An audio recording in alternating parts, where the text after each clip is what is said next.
Dalam nama Tuhan Yesus berbagi renungan firman Tuhan untuk saling menguatkan. Renungan firman Tuhan pada malam hari ini dengan judul Definisi dari Kasih bagian yang kedua. Kita boleh sama-sama mempelajari mengenai kasih yang di dalam 1 Korintus pasal 13 ayat yang ke-13 memberikan sebuah penekanan kepada kita. Kita terlebih dahulu buka di 1 Korintus 13 ayat yang ke-13. Di sini dituliskan, demikianlah tinggal ketiga hal ini, yaitu iman, pengharapan, dan kasih. Dan yang paling besar diantaranya ialah kasih. Di 1 Korintus pasal 13 ayat yang ke-13, Alkitab memberikan sebuah penekanan bahwa kasih adalah yang terbesar di antara pengharapan dan juga iman. Dan Alkitab sendiri kita jika membacanya dari kitab Kejadian hingga kitab Wahyu, kita akan menemukan ini adalah satu tulisan mengenai kasih Tuhan kepada umat manusia. Dari awal penciptaan sampai akhir daripada dunia, kasih Tuhan tetap ada. Namun apa itu kasih? Di dalam pertemuan kita yang pertama, kita sama-sama boleh belajar bahwa tindakan kasih dan kasih itu sendiri adalah dua hal yang berbeda. Seseorang bisa melakukan tindakan kasih tanpa disertai ada rasa kasih di dalam diri orang tersebut. Dan di dalam 1 Korintus pasal 13 ayat 1 sampai ayat yang ketiga itulah yang diberitahukan kepada kita. Lalu apa arti daripada kasih itu sendiri? Apa yang menjadi definisi daripada kasih itu sendiri? Kita sama-sama melihat di ayat yang keempat hingga ayat yang ketujuh. 1 Korintus pasal 13 ayat yang keempat hingga ayat yang ketujuh. Di sini dituliskan, kasih itu sabar, kasih itu murah hati, ia tidak cemburu, ia tidak memegahkan diri dan tidak sombong. Ia tidak melakukan yang tidak sopan dan tidak mencari keuntungan diri sendiri. Ia tidak pemarah dan tidak menyimpan kesalahan orang lain. Ia tidak bersukacita karena ketidakadilan, tetapi ia bersukacita karena kebenaran. Ia menutupi segala sesuatu, percaya segala sesuatu, mengharapkan segala sesuatu, sabar menanggung segala sesuatu. 1 Korintus pasal 13 ayat 4 hingga ayat yang ke-7 adalah sebuah definisi daripada kasih yang Alkitab tuliskan kepada kita. Di pertemuan yang lalu kita sudah sama-sama mempelajari di ayat yang keempat. Kasih itu sabar, kasih itu murah hati, ia tidak cemburu, ia tidak memegahkan diri dan tidak sombong. Dan pada malam hari ini kita akan melanjutkan pembahasan di ayat yang ke-5. Kita kembali di 1 Korintus pasal 13 ayat yang ke-5. Apa definisi daripada kasih? 1 Korintus pasal 13 ayat yang ke-5, yang pertama menuliskan bahwa ia tidak melakukan yang tidak sopan. Kasih tidak melakukan hal yang tidak sopan. Perlakuan yang tidak sopan kepada orang lain adalah sebuah hal yang mencerminkan apa yang ada di dalam diri ataupun hati daripada orang itu. Karena bagaimana kita memperlakukan orang lain menunjukkan apa yang ada di dalam hati kita. Meskipun terkadang belum tentu ketika seseorang itu bersikap ramah, bersikap baik, bersikap perkataan tutur katanya halus, itu berasal daripada hati yang tulus. Bisa jadi memang ada hati yang lain di balik perbuatan yang tampaknya manis itu. Nah, namun hati yang penuh kasih tidak akan memperlakukan orang lain dengan tidak sopan. Seseorang yang benar-benar memiliki kasih dalam hatinya, dia tidak akan melakukan hal yang tidak sopan kepada orang lain. Hal yang tidak sopan seringkali dikaitkan dengan ketika seseorang itu berkata-kata dengan keras ataupun melakukan sebuah perbuatan yang sangat tegas kepada orang lain. Terkadang kita harus bisa membedakan juga ketika seseorang itu berlaku kasar kepada orang lain atau dia berlaku keras kepada orang lain. Karena dua hal ini adalah hal yang berbeda. Seseorang bisa berlaku keras, berkata keras kepada orang lain, itu didasari dari kasih kepada orang itu. Dan seseorang juga bisa berkata kasar kepada orang lain, dan tentu itu tidak didasari oleh perasaan kasih. Kata-kata yang keras dan tindakan yang tegas kepada orang lain tidak berarti tidak ada kasih pada orang itu. Perkataan yang lembut dan tindakan yang manis juga belum berarti ada kasih di balik perbuatan itu. Sama halnya jika kita pada hari jika melihat sebagai orang tua, apakah kita tidak pernah berkata keras kepada anak kita? Saya yakin dan percaya ketika anak kita melakukan kesalahan, mau tidak mau kita sebagai orang tua terpaksa untuk berkata keras kepada mereka. Memberikan ketegasan kepada mereka. Dan tentu ketegasan itu, kata-kata keras itu, tindakan tegas itu berasal daripada hati yang mengasihi sang anak. Orang tua ketika berkata keras, bertindak tegas kepada anaknya tentu karena kasih, bukan karena hal yang lain. Karena mengasihi anaknya sehingga berlaku begitu keras dan begitu tegas. Namun ada juga orang yang mungkin perkataannya nampaknya manis, perkataannya nampaknya penuh senyum, perkataannya nampaknya halus tutur katanya, namun di balik perkataannya sebenarnya dia sedang menyindir orang lain. Di balik perkataan yang manis itu dengan penuh senyuman, namun sebenarnya dia sedang menghina orang lain. Seseorang dapat berbicara dengan manis namun intensinya adalah untuk merendahkan orang lain dan menyindir daripada orang lain. Dan ini saya yakin dan percaya saudara-saudari juga pernah menjumpai karakter yang seperti ini.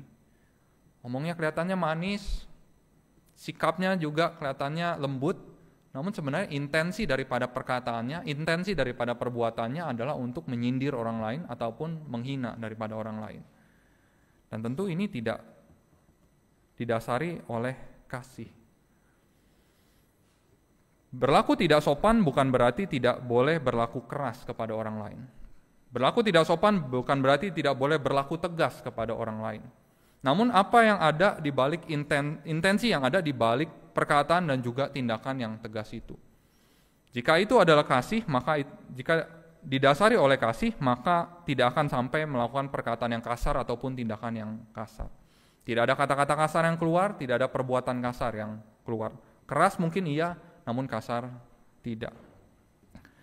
Hati yang memiliki kasih tidak akan bersikap yang tidak sopan. Sama halnya kita pada hari ini, di dalam kehidupan kita, baik itu dalam keluarga ataupun bermasyarakat, kita tidak pernah bisa membenarkan ketika seseorang itu berkata kasar. Terkadang mungkin anak muda pada zaman ini menganggap itu ada hal yang biasa. Semakin kasar berkata-kata dengan temannya berarti tanda sayang, semakin dekat dengan temannya. Namun kiranya kita sebagai orang percaya, kata-kata kasar tidak ada di dalam kamus kita. Tindakan kasar kepada orang lain, tindakan kasar kepada keluarga kita juga kiranya tidak ada di dalam kamus kita. Hati yang mengasihi tidak akan bertindak yang tidak sopan. Itu hal yang pertama. Lalu kita lihat hal yang kedua. Kita kembali di 1 Korintus 13 ayat yang kelima. 1 Korintus pasal 13 ayat yang kelima. Di sini dituliskan, ia tidak melakukan yang tidak sopan dan tidak mencari keuntungan diri sendiri. Kasih didefinisikan dengan tidak mencari keuntungan diri sendiri. Namun kita tidak dapat pungkiri bahwa pada hari ini kita hidup di dalam dunia yang give and take. Kamu beri apa, saya kasih apa. Saya kasih kamu apa, maka saya harus dapat apa. Dan ini adalah hal yang lumrah kita temui di dalam masyarakat. Terlebih kita yang ada di dalam lingkungan bisnis ataupun kita yang ada di dalam tempat kerja. Give and take ini adalah sesuatu hal yang normal untuk terjadi. Adalah hal yang memang wajar untuk terjadi. Apa yang saya dapatkan dari partner saya dengan kamu? Apa yang saya dapatkan dengan rekan kerja saya dengan kamu? Namun tanpa kita sadari, terkadang pola pikir ini akhirnya juga kita bawa ke dalam hubungan personal dengan orang lain. Ketika saya berteman dengan orang itu, apa yang saya dapatkan dari dia? Ketika saya baik kepada orang itu, dia baik juga nggak kepada saya? Apakah hubungan personal ini adalah hubungan yang menguntungkan atau hubungan yang tidak menguntungkan? Dan pola pikir ini adalah pola pikir yang memang wajar untuk ada di dalam masyarakat. Dan tidak dapat dipungkiri, memang ini adalah cara yang pantas ketika kita memang memiliki hubungan personal dengan orang lain. Kita memberikan sesuatu, kita diberi sesuatu, maka kita harus memberikan sesuatu. Kita memberi sesuatu, orang lain juga dia akan memberikan sesuatu kepada kita. Dan inilah hubungan timbal balik yang memang sepantasnya seperti itu secara bermasyarakat. Dan bahkan di dalam Alkitab juga memberitahukan kepada kita untuk memperhatikan dengan siapa kita bergaul. Kita lihat di 1 Korintus 15 ayat 33.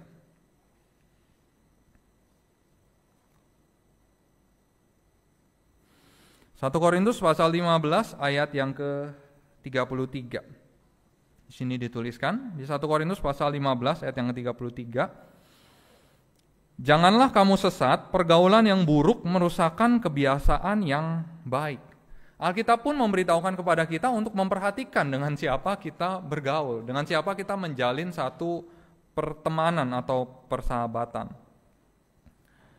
Tetapi apakah tanpa kita sadari, karena pola pikir seperti ini, ketika dunia itu senantiasa hubungan personal itu antara give and take, kamu beri apa, saya dapat apa, tanpa kita sadar kita juga bawa di dalam kehidupan kerohanian kita.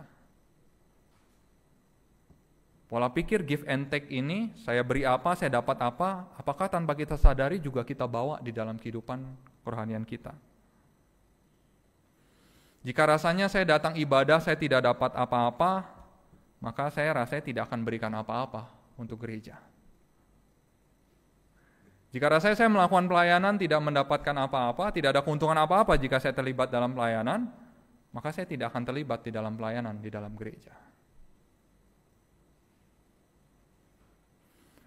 Dan pola pikir ini tanpa disadari juga bisa ada pada jemaat yang tidak aktif dan juga jemaat yang aktif. Bagaimana pola pikir ini juga bisa ada dalam jemaat yang aktif? Jika saya sudah taat beribadah, apa yang akan saya dapatkan dari Tuhan? Ketika saya sudah menguduskan hari Sabat secara penuh, saya akan dapat apa dari Tuhan?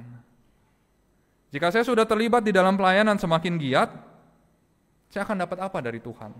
Jika saya sudah melayani A, melayani B, melayani C, maka saya akan dapat apa dari Tuhan? Saudara-saudari terkasih di dalam Tuhan, apakah tanpa sadar pola pikir ini juga ada di dalam kehidupan kerohanian kita? Walaupun itu adalah memang hal yang manusiawi. Memang adalah hal yang manusiawi. Saya memberikan sesuatu, saya melakukan sesuatu, saya akan dapat apa dari Tuhan. Namun kiranya kita boleh sama-sama merenungkan bahwa kita harus naik tingkat sampai tingkatan daripada Tuhan Yesus. Karena apa yang Dia lakukan untuk kita bukanlah tentang give and take lagi. Ketika Tuhan melakukan sesuatu untuk kita, bukan lagi saya melakukan ini, maka kamu harus lakukan ini untuk saya. Ketika Tuhan berkorban untuk kita, Tuhan tidak pernah mengharapkan, karena saya sudah berkorban, maka kamu harus juga berkorban untuk saya. Dia memberikan kebebasan bagi kita. Ketika Dia berkorban bagi kita, ketika Dia memberkati kita, Dia memberikan kebebasan bagi kita. Apakah kita mau membalas berkatnya, atau apakah kita tidak mau membalas berkatnya. Ketika Tuhan berkorban bagi kita, Dia juga memberikan kebebasan bagi kita. Apakah kita mau menyambut pengorbanannya dengan memberikan diri kita untuk percaya kepadanya, atau kita sia-siakan saja pengorbanannya. Saudara-saudari terkasih dalam Tuhan, jika kita melihat sikap daripada Tuhan Yesus, kita benar-benar dapat melihat kasih yang sesungguhnya. Bahwa tidak ada untuk kepentingan dirinya sendiri. Ketika Dia lakukan sesuatu itu benar-benar untuk manusia. Ketika Dia berkorban untuk manusia, itu benar-benar untuk manusia, tidak sedikit pun untuk dirinya.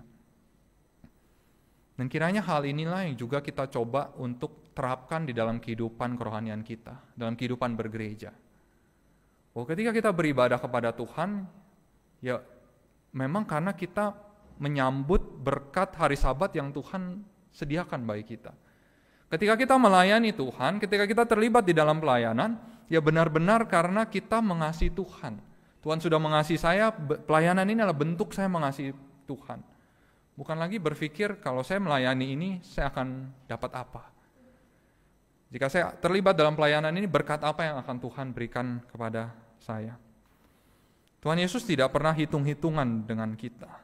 Kiranya kita juga dapat memiliki sikap yang sama kepada Tuhan, tidak hitung-hitungan kepada Dia.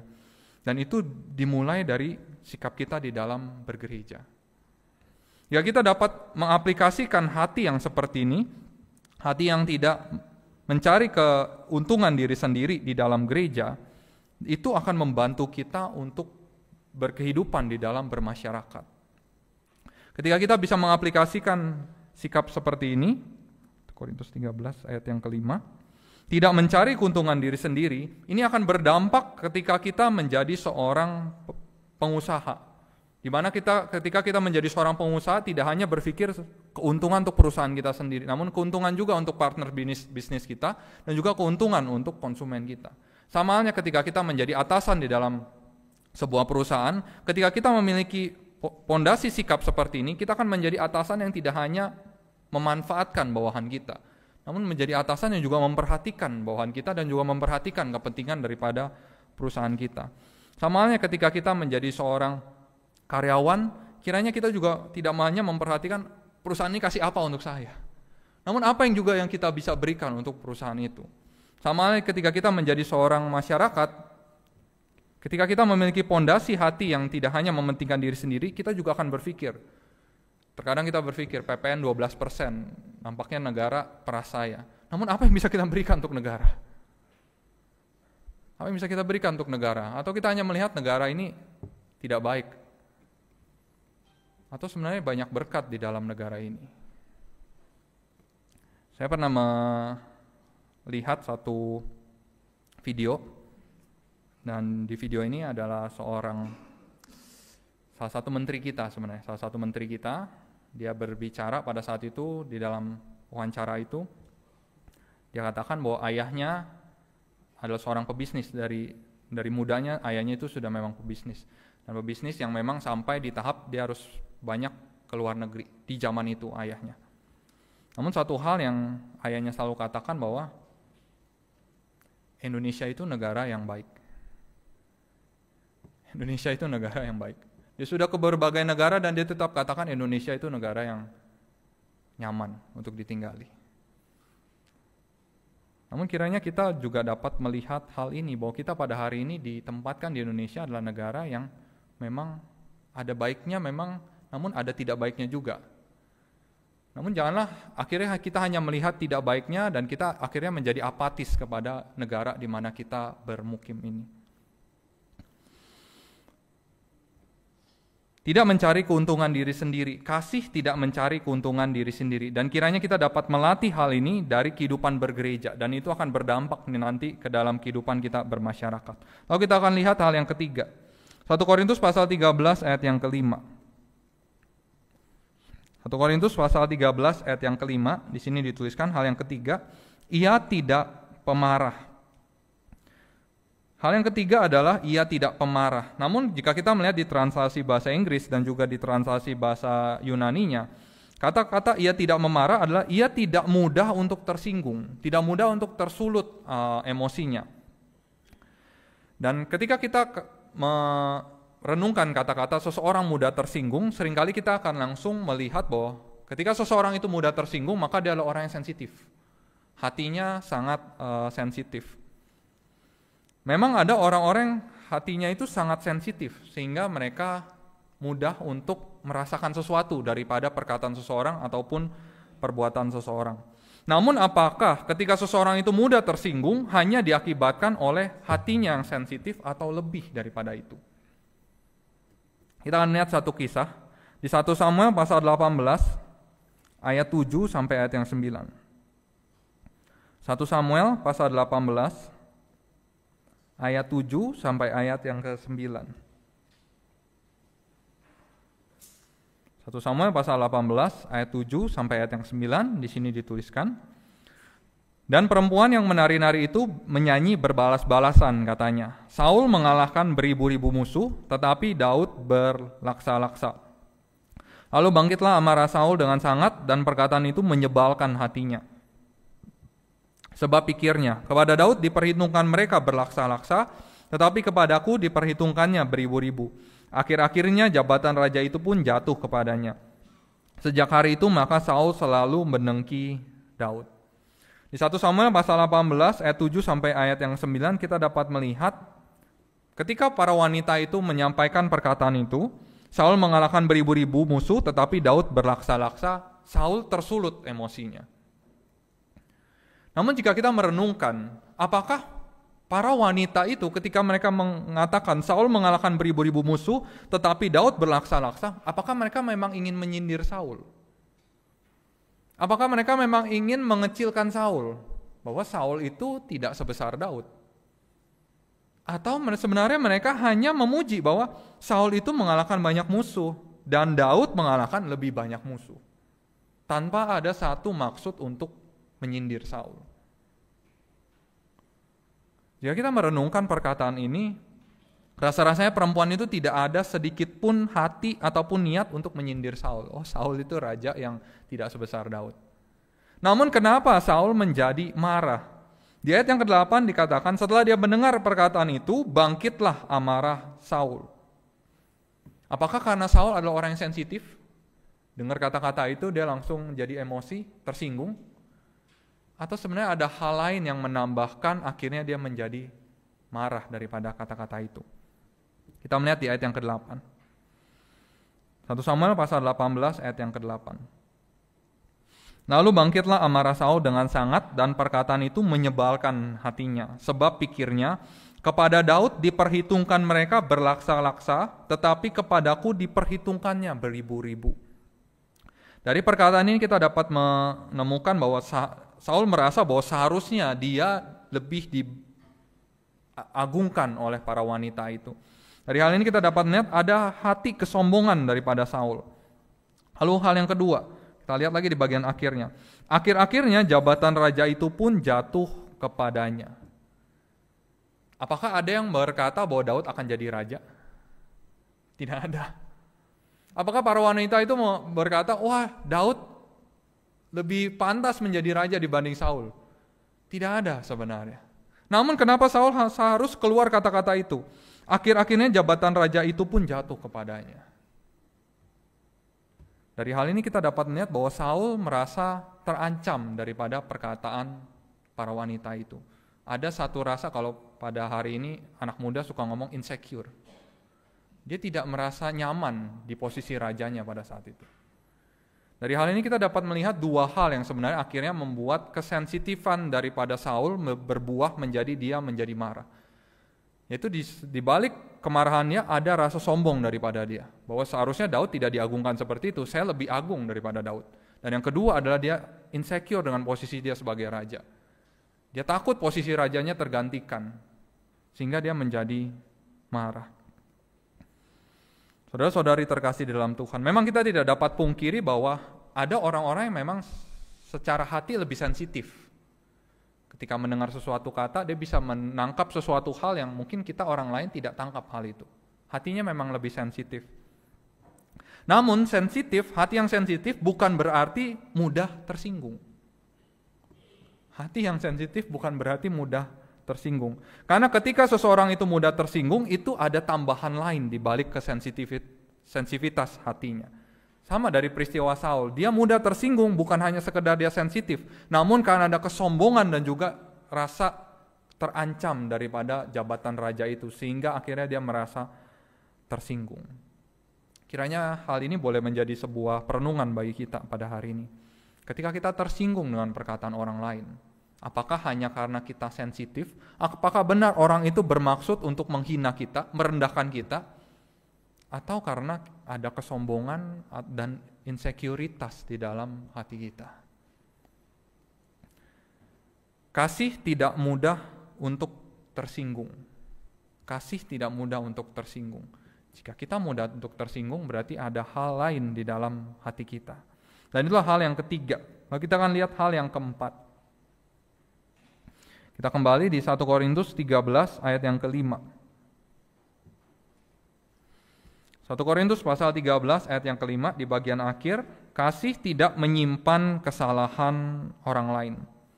Kasih tidak menyimpan kesalahan orang lain. Adalah mudah bagi kita untuk menyimpan kesalahan orang lain dibanding kita menyimpan kebaikan daripada orang lain. Kita lebih mudah untuk mengingat orang-orang yang berbuat jahat kepada kita dibanding kita mengingat orang-orang yang berlaku baik kepada kita. Dan hal ini adalah hal yang memang manusiawi. Karena ketika seseorang berbuat jahat kepada kita, seseorang melakukan sebuah kesalahan kepada kita, tanpa disadari orang itu sudah menorehkan luka di dalam hati kita. Sehingga akan mudah bagi kita untuk menyimpan kesalahan itu dan mengingat kesalahan itu.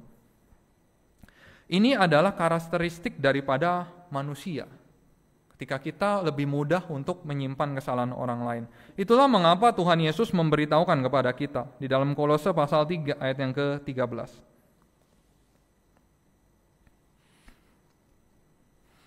Kolose pasal 3 ayat yang ke-13.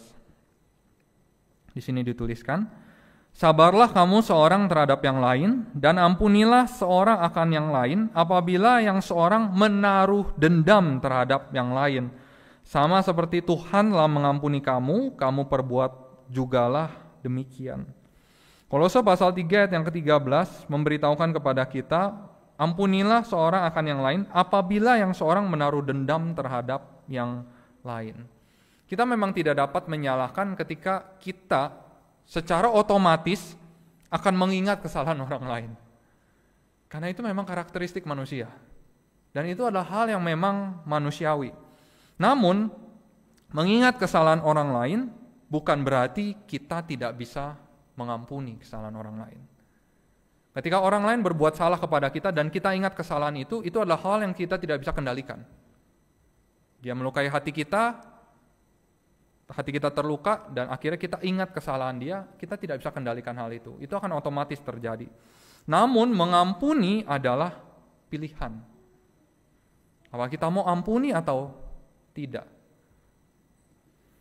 Matius pasal 6 ayat 14 sampai 15 memberitahukan kepada kita.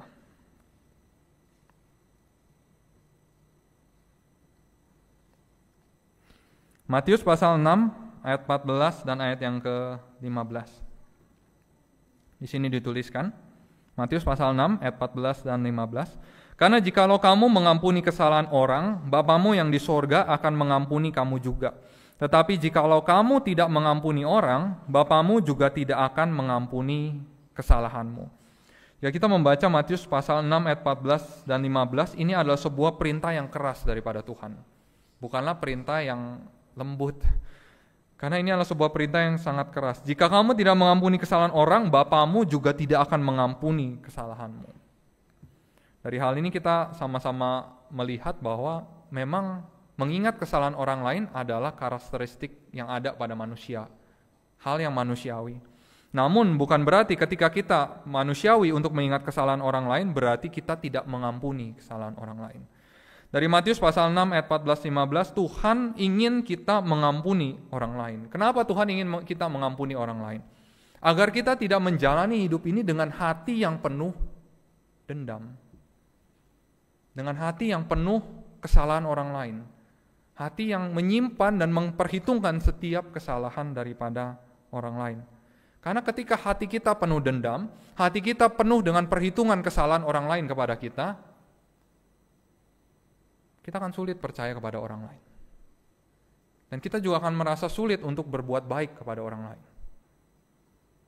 Itulah mengapa Tuhan ingin kita mengampuni. Orang berbuat salah kepada kita, kita tidak bisa kendalikan. Namun kita ampuni atau tidak adalah pilihan kita. Dan Tuhan ingin kita mengampuni. Agar hati kita jangan dipenuhi dengan dendam. Karena dendam akan mempersulit kita untuk mengasihi orang lain. Kasih tidak menyimpan kesalahan orang lain. Dan itu adalah 4 hal yang tertulis di dalam 1 Korintus pasal 13 ayat yang ke-5. Kasih tidak bersikap yang tidak sopan, kasih tidak mencari keuntungan diri sendiri, kasih tidak mudah untuk tersinggung, kasih tidak menyimpan kesalahan orang lain. Dan jika kita kurang salah satu daripada keempat hal ini, memberitahukan kasih kita belum lengkap. Kasih adalah hal yang kompleks, dan itulah yang sama-sama kita pelajari dari ayat yang ke-5. Masih ada 2 ayat lagi yang akan sama-sama kita pelajari di kesempatan selanjutnya, agar kita dapat melihat keseluruhan daripada kasih ini. Dan hal ini akan kita lanjutkan di pertemuan kita selanjutnya. Amin. Segala kemuliaan bagi nama Tuhan.